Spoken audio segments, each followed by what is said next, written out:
물론 성령 하나님께서 이 자리에 우리 가운데 함께 계시는 줄로 믿습니다.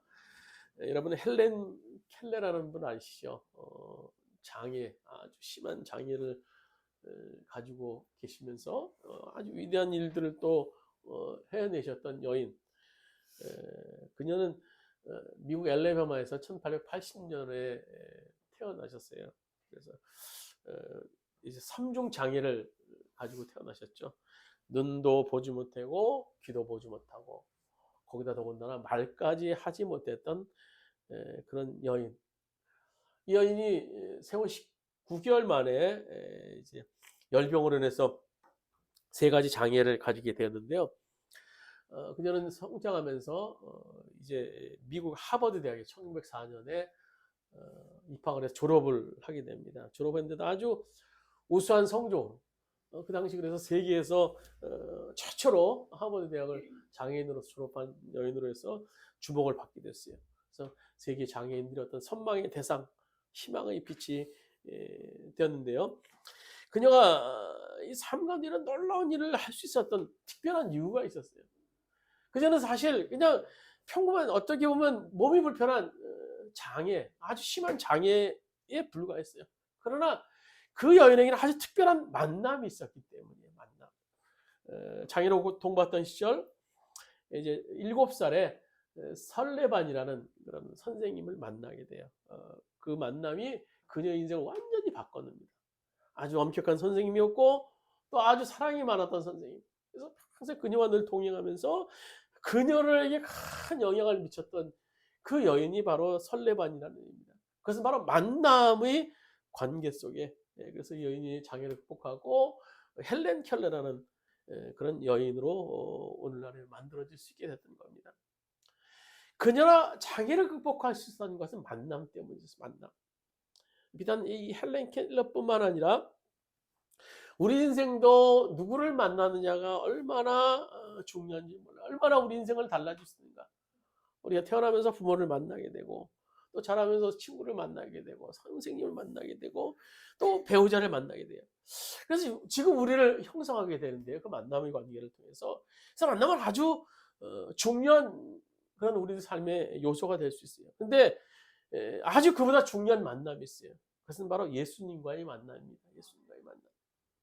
역상 수많은 사람들을 보면 예수님과의 만남을 통해서 인생이 놀랍게 변화되는 것을 볼 수 있어요. 우리가 성경을 통해서 볼 때 예수님 12제자가 그랬어요. 정말 아무것도 아니었던 그 당시 소외계층 어떤 마이너리그에 속했던 그들이었지만 예수님을 만남을 통해서 그들의 삶이 변화되고 그 변화된 삶을 통해서 하나님 위대한 나라를 이루는 사람으로 변화됐던 것을 볼 수 있어요. 성경의 많은 인물들이 역시 예수님 만남을 통해서 그들의 삶 가운데 놀라운 변화를 경험하는 것을 우리가 보게 됩니다. 멀리서만 볼 것 없지 않습니까? 우리 삶 가운데, 저희 삶 가운데서도 예수님 만남을 통해서 변화된 것을 우리가 볼 수 있습니다. 그러니까 우리가 인생을 살면서 좋은 사람을 만나는 것도 참 중요할 수 있어요. 그러나 아무리 좋은 사람 만나도 예수님 만나지 않으면요 소용이 없는 겁니다. 그러니까 예수님 만나는 것은 우리 삶 가운데 아주 중요해요. 가장 위대한 요소가 될 수 있어요. 그런데 우리가 사람을 만나도 예수님을 만나도 어떻게 만나느냐 하는 것이 굉장히 중요할 수 있어요. 그냥 스치듯이 만나는 것, 그냥 뭐 형식적으로 만나는 것은요 우리 삶 가운데 아무런 영향도 없습니다. 그러나 진정성 있게 꾸준히 만나는 것. 그래서 그 만남을 통해서 그런 만남을 통해서 우리들의 삶이 변화될 수 있게 된다는 겁니다. 오늘 예수님과의 만남도 마찬가지예요.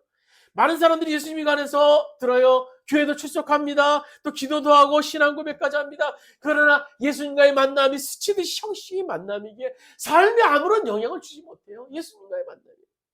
예수님과의 진정한 만남, 정말 뜨거운 만남, 생생한 만남이 있어야 예수님이 우리 생에 변화를 일으켜 줄 수 있는 거예요. 그런 만남을 통해서 예수님께서는요, 죽을 인생을 영생하는 인생으로 변화시킬 수 있는 겁니다. 저주받은 인생을 축복받는 인생으로 변화시킬 수 있어요. 실패 인생을 승리 인생, 무의미한 인생을 오늘 의미 있는 인생으로 변화시켜 줄 수 있는 것이 바로 예수님과의 만남의 관계 속에서 이루어진다는 겁니다. 그래서 우리가 신앙생활하면서 이런 만남이 반드시 있어야 돼요. 반드시 있어야 됩니다. 이런 격정적인 그런 주님과의 만남의 순간 있을 때 우리 인생은 놀랍게 변화될 수 있습니다. 그 뜨거운 만남이 자주 있어야 돼요. 자주. 성령의 역사는 단회적입니다. 우리 내재하심은 단회적이에요. 그러나 성령 충만의 역사는 계속적으로 유지해야 되는 겁니다. 오늘 우리가 2023년을 이제 시작을 합니다. 이제 한 달 채 남지 않은 2022년을 보내고 2023년 한 해를 시작해요. 예수님과 이런 놀라운 만남을 갖는 2023년 한 해가 되기를 소원합니다. 여러분 주님 만나셔야 돼요. 만나셨다면요 또 다시 뜨거운 주님과의 만남의 관계를 가져야 됩니다. 그래서 2023년에는요 꼭 예수님 만나시길 바랍니다. 예수님 만나시길 바랍니다. 어느덧 22년 이제 뭐 채 한 달밖에 지나지 않았어요. 새해를 시작하면서 2022년 하는 정말 복된 생애, 여러 가지 많은 생각도 있었고 결심도 있었습니다만 세월이 아주 화살처럼 빠르게 지나는 것 같아요. 이제 2023년 각자 개인적으로 또 이루어야 할 일들, 또 교회적으로 이루어야 할 일들이 많이 있는데, 그러나 그런 모든 것보다도 가장 무성시해야 되는 것, 그것은 예수님 만나는 일이에요. 예수님 만나는 일. 우리 이것보다 더 시급한 문제가 없습니다. 예수님과의 뜨거운 만남의 관계를 우리가 회복해야 돼요. 격정적인 만남을 이룰 수 있는 2023년 한 해가 돼야 되는 겁니다. 오늘 본문에 등장하는 이 베드로는요, 그 인생에 예수님과의 만남의 관계를 가졌는데 여러 번 만났어요.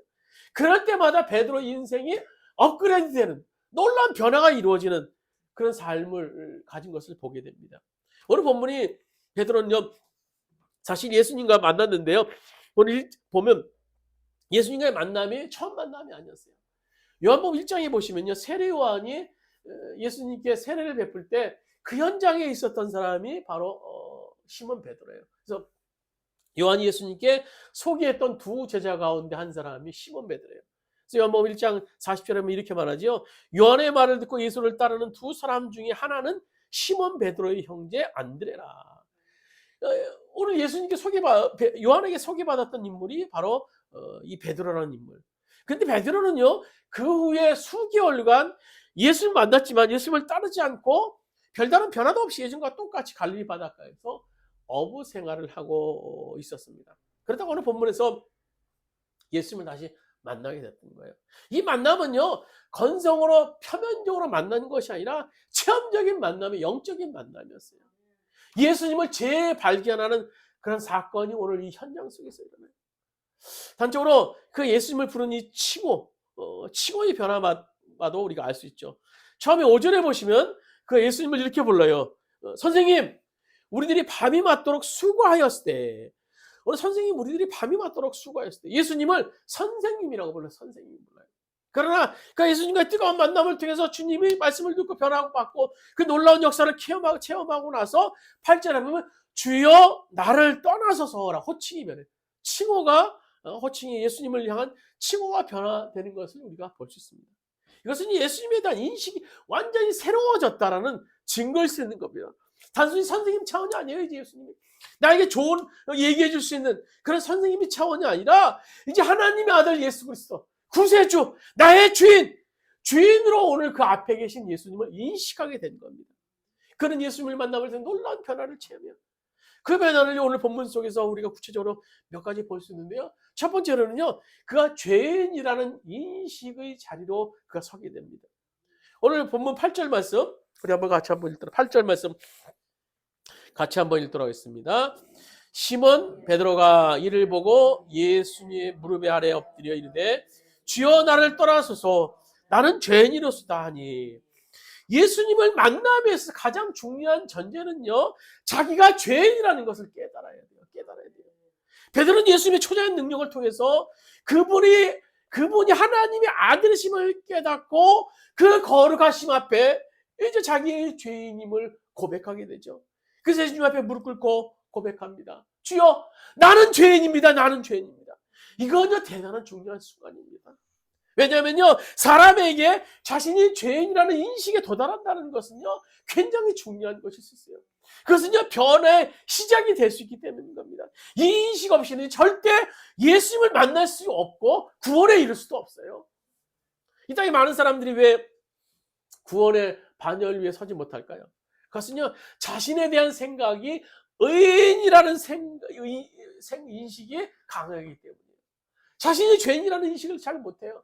그래서 예레미야 2장 13절에 보시면 하나님께서 이스라엘 백성들이 두 가지 악에 대해서 기록하고 있죠. 거기 보시면 그들이 생수의 근원되는 나를 버린 것과 스스로 웅덩이를 판 것이다 라고 말씀해 주고 계세요. 그들이 자신을 구원할 수 있는 것, 자신이 의인이라고 얘기하는 것, 그래서 그런 삶을 통해 자신을 구원할 수 있다라고 생각했던 거예요. 나는 죄인이 아니기 때문에, 나는 의인이기 때문에 나를 구원할 수 있다라고 생각했던 겁니다. 그러나 오늘 성경은 로마 3장 23절에 이렇게 말하죠. 모든 사람이 죄를 범하였으며 하나님의 영광에 이르지 못하더니. 이 땅의 모든 사람은 죄를 범했기 때문에 하나님의 영광에 이르지 못해요. 즉 구원이 필요한 것이다. 모든 사람이라는 거예요. 이 땅에 태어나는 순간 모든 사람은요 예수님의 구원이 필요해요. 즉 죄인이라는 겁니다. 의인은 결코 하나도 없다라고 성경은 말씀해 주고 있어요. 그러므로 자신이 죄인이라는 인식에 도달하게 되는 것은 아주 중요해요. 아주 중요해요. 오늘 본문의 베드로는요 예수님과의 만남을 통해서 비로소 자신이 죄인임을 깨닫게 됩니다. 주여, 저는 죄인입니다. 주여, 나를 떠나소서. 나는 이렇게 추악한 죄인입니다. 주님, 제 앞에 설 수 없습니다. 주님, 떠나시옵소서. 이것이 바로 베드로의 자기 인식이었고요. 베드로는요 예수님 만난 후에 변화받게 되는 능력의 사람으로 변화받게 돼요. 베드로는 자신이 죄인임을 인식하게 되었고 능력의 사람으로 변화받습니다. 2절 말씀 한번, 우리 본문 2절 말씀 한번 같이 한번 읽도록 하겠습니다. 호숫가에 배 두 척이 오시니 어부들은 배에서 나와서 그물을 씻는지라. 베드로는 자기 딴에 이 갈릴리 바다에 대해서 잔뼈가 굵은 어떤 베테랑이라고 생각을 했습니다. 그러나 그날은 어찌된 영문인지 밤새 그물을 내려도 고기를 잡지 못했어요. 그러나 그런 자신이 얼마나 한심했겠어요. 야, 내가 이렇게 고기를 오래 잡았는데 내가 이렇게 무능력한가? 그러나 결국 오늘 예수님의 말씀 한마디의 순종함을 통해서 많은 양의 고기를 잡게 됩니다. 그것이 베드로에게 이제까지 할 수 없었던 경험이었어요. 그리고 베드로 자신뿐만 아니라 그 주변에 있는 사람들에게도 이런 일들이 없었던 것 같아요. 오늘 그래서 9절에 보시면 이렇게 말하죠. 이는 자기 및 자기와 함께 있는 모든 사람이 고기 잡힌 것으로 말미암아 놀라고, 10절에 보시면 세베대의 아들로서 시몬의 동업자인 야고보와 요한도 놀랐음이라 라고 기록하고 있어요. 그러니까 지금까지 자신의 경험이나 기술로 하지 못했던 것을 오늘 예수님 말씀에 순종해서 해냈던 거예요. 이것이 예수님의 능력입니다. 예수님의 능력. 이어 베드로는요 얼마나 능력의 사람으로 변화받게 됩니다. 변화받게 되는지 몰라. 사도행전에 보시면요 뱃사람 이 베드로가 얼마나 능력 있는 사람으로 변화받는지 몰라요. 사도행전 2장 41절에 보면 이렇게 기록, 같이 한번 읽도록 하겠습니다. 사도행전 2장 41절입니다. 그 말을 받은 사람들은 세례를 받으며 이날의 신도의 수가 3,000이나 더하더라. 베드로의 말을 전함을 통해서 세례를 받고 그 나라의 신도의 수가 3,000이나 더했다는 거예요. 그 뱃사람이었던 이 베드로의 말에 바로 예수를 만나면 능력의 사람으로 변화받았다는 겁니다. 그리고 더 나아가 그는 성전 미문의 성전 문 앞에 앉아있었던 이 안진뱅이를 일으키는 놀라운 역사를 일으키게 됩니다. 이 모든 예수님을 만난 베드로에게 나타난 하나님의 능력의 역사예요. 그는요 능력의 사람으로 예수를 만난 후에 변화받게 됩니다. 그런데 예수를 만난 후에 어떤 변화가 일어납니까? 인생의 목적을 발견해요. 오늘 보면 11절 말씀 같이 한번 읽도록 하겠습니다. 11절입니다. 그들이 베드로를 육지에 대고 모든 것을 버려두고 예수를 따르니라.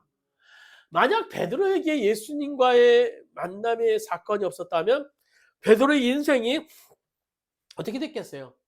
아마 그는 평생 그가 해왔던 고기 잡는 일을 열심히 또 충성스럽게 하다가 그저 고기나 잡으면서 하루하루 살다가 그냥 생을 마치는 그런 인생이었을 거예요. 그런데 예수님을 만남으로 인생의 목적이 완전히 바뀌어요. 10절에 보면 이제 후로는 10절 하반절에 보면 내가 사람을 취하리라. 오늘 예수님께서 베드로에게 말하는 거예요. 베드로야, 이제 후로는 네가 너 혼자만을 사는 존재가 아니라 사람을 취하는, 사람을 낚는, 사람에게 복음을 전하는, 새롭게 거듭나게 하는 그런 사람으로 변화받을 거야 라고 말씀하시는 거예요.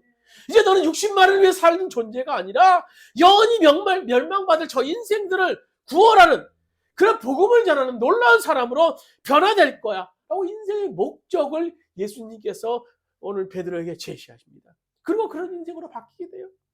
결국은요, 불황무식, 아는 것도 없었고 또 배운 것도 없었던 그런 어부가 아니라 위대한 사도 베드로가 되게 되는 것을 우리가 볼 수 있습니다. 그러면 베드로가 어떻게 해서 이렇게 예수님을 생생하게 영적으로 체험하며 만날 수 있었는가 하는 거예요. 이 땅의 모든 사람들이 예수를 만났다고 해서 다 베드로처럼 변하지는 않더라고요. 어떻게 그의 인생이 목적을 발견하게 되고 능력의 사람으로 또 죄인이라는 인식에까지 도달할 수 있게 되었는가? 그가 어떤 자리에 있었기 때문에 그렇게 할 수 있었는가? 오늘 성경은 그 비밀을 얘기해 주고 있어요. 첫 번째로는요, 그는 실패의 자리에 있었어요. 그날 베드로는 밤새도록 고기를 잡았습니다. 그러나 그는 실패했어요. 실패도요, 아주 처절한 실패했어요. 처절하게 실패한 그 현장에 있었어요. 성경은요, 그날 베드로가 고기 한 마리도 잡은 것이 없었다라고 얘기합니다. 아마 베드로가 생각했을 거예요. 야, 내가 이렇게 고기 한 마리도 못 잡다니. 내가 이 일을 계속해야 되는가? 아마 깊은 회의에 빠지지 않았겠어요. 밤새도록 애써서 했는데 한 마리도 안 잡. 물론 뭐 피라미 같은 게 조금 잡혔겠죠. 그러나 팔 수 있는, 자기가 먹을 수 있는 그런 고기는 잡히지 않았던 거예요. 한 마리도 잡히지 않았다라고 오늘 성경은 얘기하고 있어요. 그래서 처절한 실패를 경험하는 그날 그 현장에 베드로는 예수님과 뜨거운 만남을 가졌던 겁니다. 여러분, 실패는요, 우리에게 사실 힘겨워요. 고난의 현장일 수 있습니다. 그러나 영적으로 보면요, 실패 현장은 큰 유익이 있을 수 있는 거예요.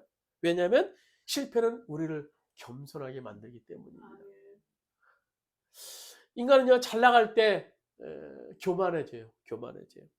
교만하면 절대 예수님 만날 수 없습니다, 여러분. 예수님 보이지 않아요. 그래서 신기하게 실패하고 고난 중에 있을 때는 예수님이 보이더라고요.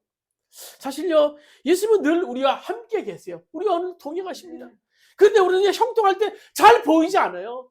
잘 될 때 보이지 않아요. 내가 부를 쌓을 때, 내가 명예했을 때, 우리 자녀가 잘 될 때 놀랍게도 예수님은 보이지 않아요. 그러나 우리의 실패 현장에서 고난 당할 때, 그때 예수님을 우리는 발견하게 됩니다. 예수님이 보이기 시작해요. 그래서 그때로는요, 실패의 자리가 위기 같지만요, 오히려 예수님을 만나는 자리일 수 있는 겁니다.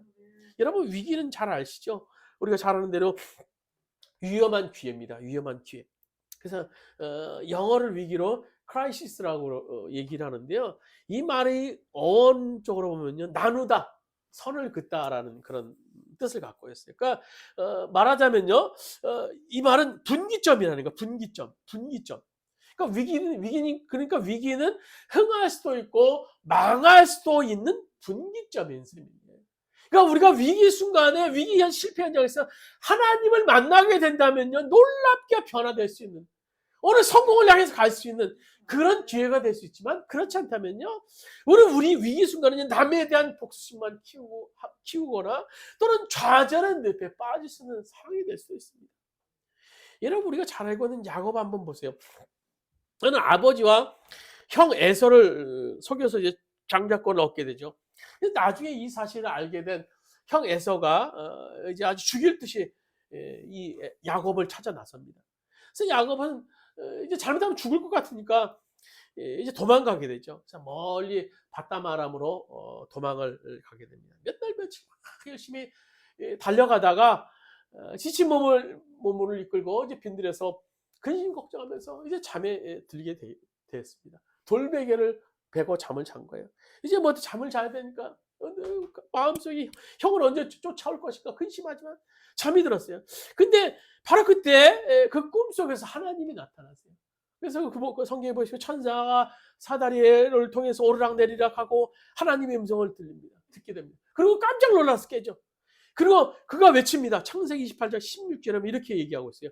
야곱이 잠이 깨어 가로되 여호와께서 과연 여기 계시거늘 내가 알지 못하였도다라고 기록하고 있어요.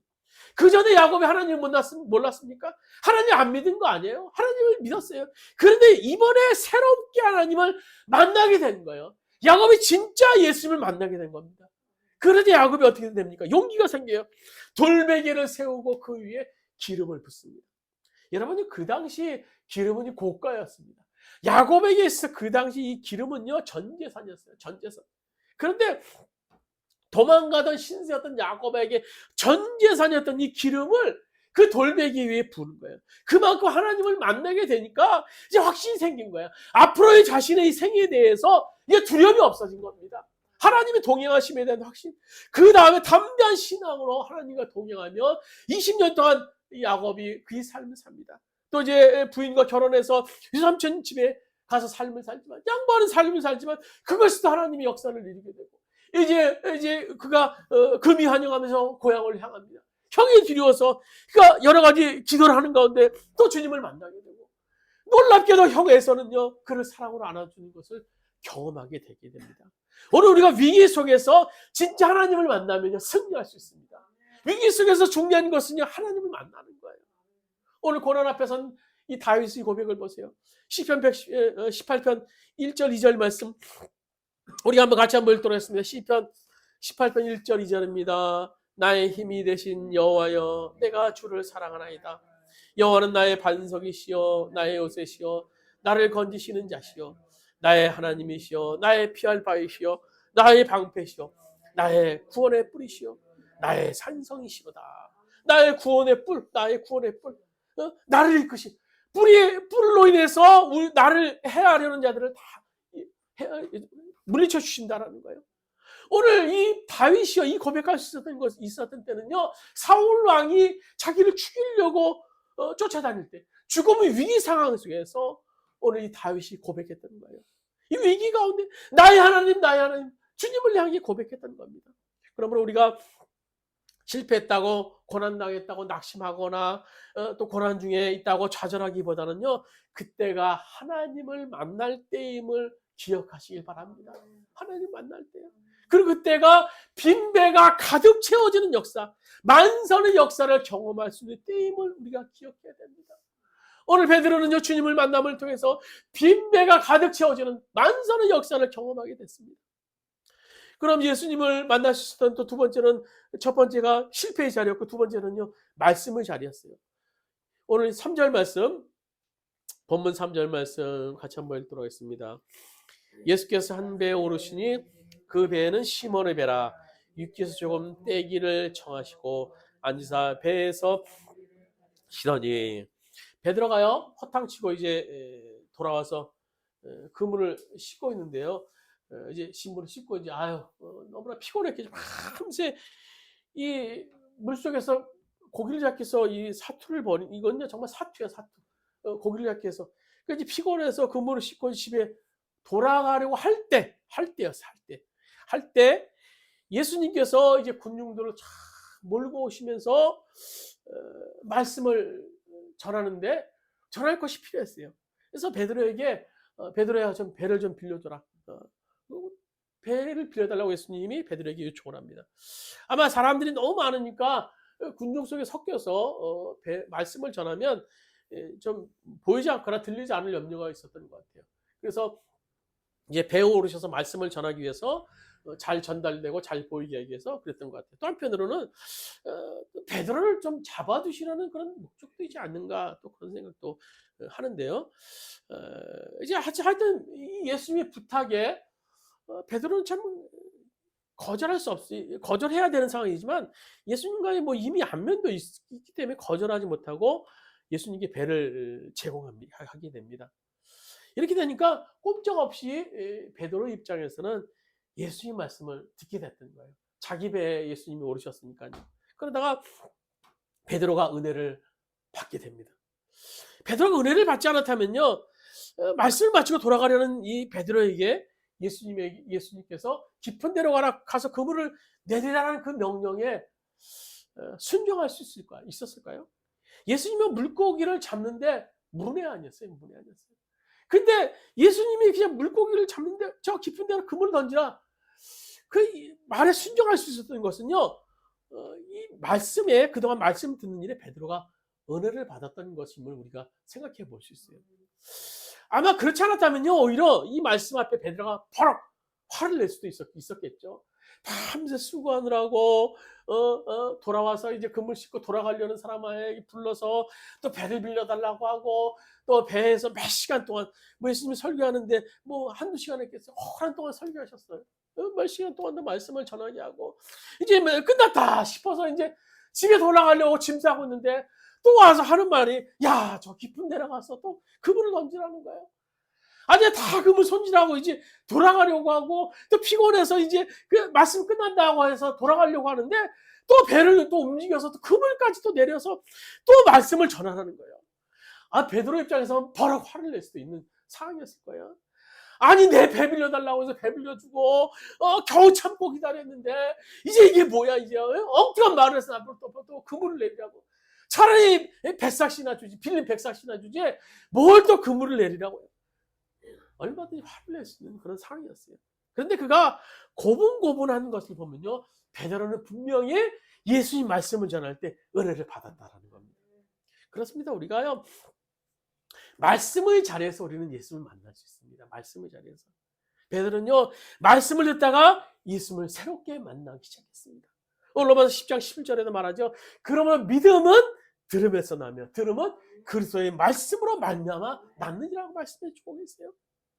오늘 여러분 엘리야 한번 보세요. 그는 갈멜산에서 큰 역사를 일으키죠. 850대 1의 우상신을 섬기는 자들과 이방신을 섬기는 자들과의 결투를 해서 이겨내요. 그래서 그들을 다 죽입니다. 근데 그 소식을 이사벨, 아하방의 아내인 이사벨이 듣게 되죠. 그래서 이제 엘리야 선지자를 죽이겠다고 막 쫓아옵니다. 그래서 엘리야 선지자 혼미백산에서 도망가다가 로뎀나무 아래서 이제 낙심천만한 모습으로 죽기를 구합니다. 주님, 저 이제 죽여주세요. 근데 하나님의 천사를 보내서 이제 엘리야에게 물과 포도주를 주고 잠을 푹 자게 하십니다. 그의 육신이 힘을 얻은 엘리야가 호렙산으로 달려가요. 그곳에서 하나님의 음성을 듣기로 했습니다.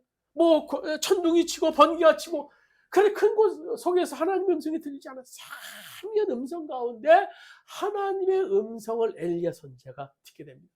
그때 엘리야는 하나님을 새롭게 만납니다. 하나님을 새롭게 만납니다. 하나님에 대한 확신이 생겨요. 그래서 말씀을 잘해 세임을 얻은 오늘 엘리야 선지자는, 하나님의 말씀을 세임을 얻은 엘리야 선지자는요, 그가 하나님께 맡긴 사명을 감당하게 됩니다. 우리도 말씀의 자리에서 세임을 얻기를 원합니다. 주님을 만날 수 있기를 원합니다. 그래서 2023년 한 해는요, 다른 해보다도 우리 주원교회 성도들은요, 오늘 이 현수막에 있는 것처럼 온 바이블 말씀에 다 붙어있는 그런 여러분 되길 바랍니다. 오늘 우리 되길 바랍니다. 말씀을 열심히 읽는 한 해 됐으면 좋겠어요. 여러분이 성경표에서 말씀을 이제 쭉 뭐 창세기부터 쭉 뭐 계시록까지 이렇게 또 읽으신 분도 계시고요. 어떤 표를 가지고 읽으신 분도 계신데, 제가 여러 가지 표를 봤는데 가장 적절한 표, 이 말씀 표가 있어요.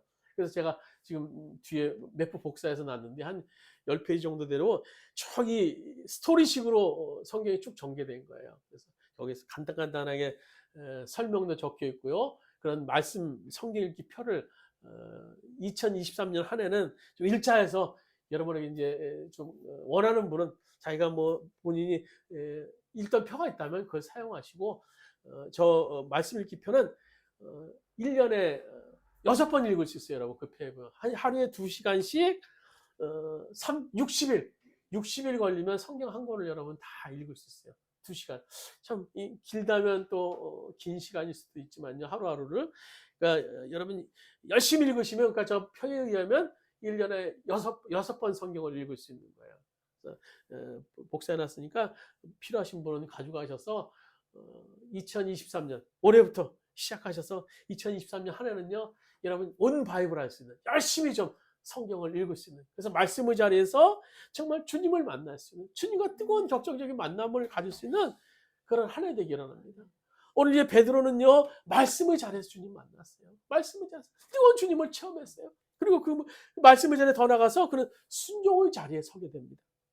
오늘 예수님 말씀 마친 후에 예수님께서 베드로에게 명령하죠. 오늘 4절에 보시면 깊은 데로 가서 그물을 내려 고기를 잡으라. 그런데 놀랍게도 베드로가 순종을 하죠. 그동안 베드로가 알고 있었던 지식과 경험, 베드로가 뭐 밤새 그 저 깊은 곳에 그물을 안 내렸겠어요? 그물을 내렸을 거예요. 아마 밤새도록 베드로는 갈릴리 바다를 샅샅이 헤치고 다니면서 그물을 내렸을 거예요. 그러나 도무지 말도 안 되는 말씀이지만 순종을 하게 됩니다. 순종을 하게 돼요. 5절에 보면 베드로가 이렇게 말해요. 선생님, 우리들이 밤이 맞도록 수고했어요. 근데 잡은 것이 없지만은 말씀에 의지해서 그물을 내리리다. 6절에 보시면 그렇게 하니 순종하니 그 말씀에 순종하니 고기에 잡은 것 심이 많아 그물이 찢었다라고 기록하고 있어요. 그렇게 하니가 뭐예요? 순종했다는 거예요. 내 이성적으로 내 경험적으로 그것이 믿어지진 않지만 주님 말씀하시니까 나는 순종합니다라는 거예요. 말씀은요 진리의 능력입니다. 말씀은 진리의 능력이에요. 그래서 우리가 말씀으로 아는 것도 굉장히 우리가 중요합니다. 그러나 더 중요한 것은 뭐예요? 그 말씀을 행하는 거예요. 그 말씀대로 행하는 것, 순종하는 것이 더 귀합니다. 순종할 때 정말 이해할 수 없는 일 같지만 그것이 하나님의 능력이 나타날 수 있는 겁니다. 그런데 우리는요 그 말씀에 대해서 순종하는 삶보다 오히려 그 말씀을 자기 합리화시켜서 수단화시키려는 경향이 강한 것 같아요. 미국 선교사님 한 분이 이제 아프리카에서 선교 활동을 하다가 그만 식인종한테 잡혀갔던 거예요. 야, 이제 마지막이라고 생각하고 이제 식인종이 추장 앞에 그 선교사님을 데리고 갔습니다. 그래서 그 선교사님 추장 앞에서 이렇게 고개를 들고 이렇게 보니까 그 추장이 어디서 눈이 많이 익은 거예요. 누굴까 한참 생각해 보니까 예전에 자기가 신학교에서 공부할 때 아프리카에서 왔던 신학생이더라고요. 그래서 야 다행이다. 혹시 당신 나 모르냐고. 당신 모르냐고. 추장이 그 선교사님 얼굴을 이렇게 보니까 생각이 나는 거예요. 자기가 옛날에 신학교에서 같이 공부했던 거예요. 그래서 알겠다고. 그래서 선교사님 야 이제 살았구나 싶어서 그래서 추장한테 물었어요. 신학 공부까지 했으니까 그동안 많이 변화되었겠군요. 그런데 추장이 이렇게 대답을 합니다. 그럼요, 많이 변했습니다. 예전에는요 사람을 그냥 잡아먹었는데 이제는 식기도 한 후에 사람을 잡아먹을 정도로 변화되었습니다. 여러분 우리가 아무리 말씀을 들어도요 읽어도요 그 말씀대로 순종하는 삶이 없다면 오히려 그 말씀을 자기 합리화시키거나 또 남을 판단하는 잣대가 될 때 그것은 위험할 수 있는 겁니다. 그러나 우리가 말씀 앞에 순종하기로 결단하고 순종의 자리에 섰을 때 그 말씀 가운데 함께 하시는 주님의 역사를 우리가 경험할 수 있게 되는 겁니다. 말씀을 맺도록 하겠습니다. 여러분 기독교는요 체험의 종교입니다. 체험의 종교. 즉 만남의 종교예요. 여러분요 우리가 믿으면서 주님과 만남이 없으면요 아무런 의미가 없어요. 우리가 말씀이 있어요. 우리가 지식과 이런 기본적으로 필요합니다. 중요합니다. 성경 말씀 중요해요. 그러나 그것을 이성적으로 아는 것만으로는 곤란합니다. 말씀이 로고스가 아니라 레마로 문자가 아니라 성령의 역사를 우리 가운데 역사하셔야 돼요.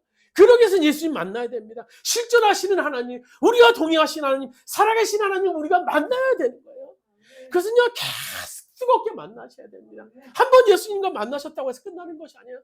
늘 주님과 만남의 상황, 동행하시는 주님과 만남의 역사가 우리 가운데 있어야 돼요. 오늘 베드로는 실패 자리에서 말씀의 자리에서 순종의 자리에서 예수님을 만났습니다. 여러분 우리 2022년을 우리가 마무리하는 이 즈음에 또 2023년을 새롭게 오늘 맞이하는 이 즈음에 어떠한 형편에 있어든지 하나님을 만나는 일들이 만나는 사건들이 계속 되어지길 바랍니다. 2023년 결심하시기 바랍니다. 나는 하나님을 만나는 오늘 2023년 한 해가 되어야 돼요. 그래서 베드로가 변화된 것처럼 우리도 변화되는 그런 2023년 한 해 또 2022년 마무리를 잘 할 수 있는 오늘 여러분 되시기를 주님의 이름으로 축원드립니다. 우리 말씀을 생각하시면서 잠시 한번 우리 기도 드리실 때 주님 정말 우리 말씀 가운데 함께 하시는 또 변화되는 우리의 삶이 되게 달라.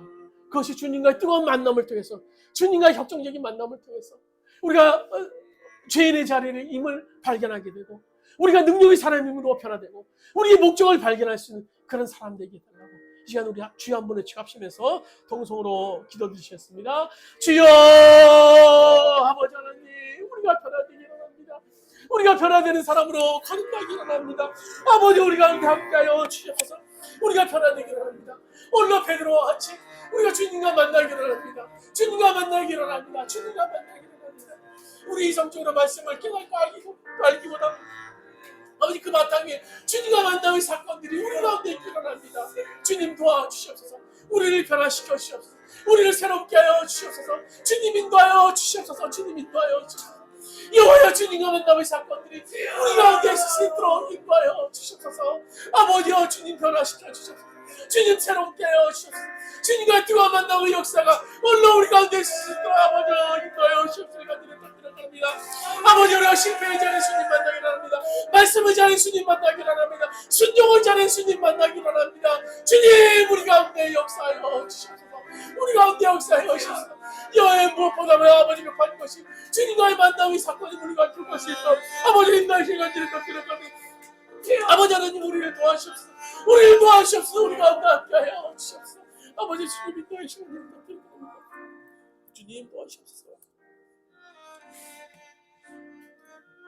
우리에게 뭐가 가장 시급합니까? 뭐가 급합니까? 뭐가 우선입니까? 우리가 먼저 주님 만나야 됩니다. 주님 만나야 됩니다. 우리 삶에 주님 만나야 됩니다. 주님과 뜨거운 적정적인 만남의 순간들, 우리가 지정의를 통해서 인격적으로 주님 만나는 그런 사건들이 우리 가운데 있어야 됩니다. 주님, 우리 주님 만나기를 합니다. 2023년 아버지, 우리가 모든 일보다 먼저 주님 만나는 일을 최우선으로 둘 수 있는 우리 모든 추억의 성공 될 수 있도록 주님 인도하여 주시옵소서. 오늘 실패의 자리에 주님 만나기를 합니다. 말씀의 자리에 주님 만나기를 합니다. 순종의 자리에 주님 만나기를 합니다. 베드로가 그랬던 것처럼 우리도 아버지 그런 자리에서 주님 만나기를 합니다. 주님 만남을 통해서 우리가 아버지 죄인임을 깨달을 수 있도록 도와주시고, 주님 만남을 통해서 목적을 발견하고 능력의 사람으로 변화받을 수 있는 우리 모든 성도 될 수 있도록 주님 인도하여 주시옵소서. 이제는 우리 주 예수 그리스도의 은혜와 하나님 아버지의 원하신 사랑하심과 보혜 성령님의 감화 감동 내 교통하시는 은총이 우리 2022년을 이제 보내면서 새롭게 2023년을 맞이하면서 결단함을 통해서 주님 만나기를 원합니다. 주님과 주님을 경험하기를 원합니다. 주님과 뜨거운 만남을 갖기를 원하는 우리 모든 초원의 성도들 머리에, 그의 가정에, 사업장과 직장에, 이민족에 이제부터 언제까지 함께 하시기를 간절히 축원하옵나이다. 아멘.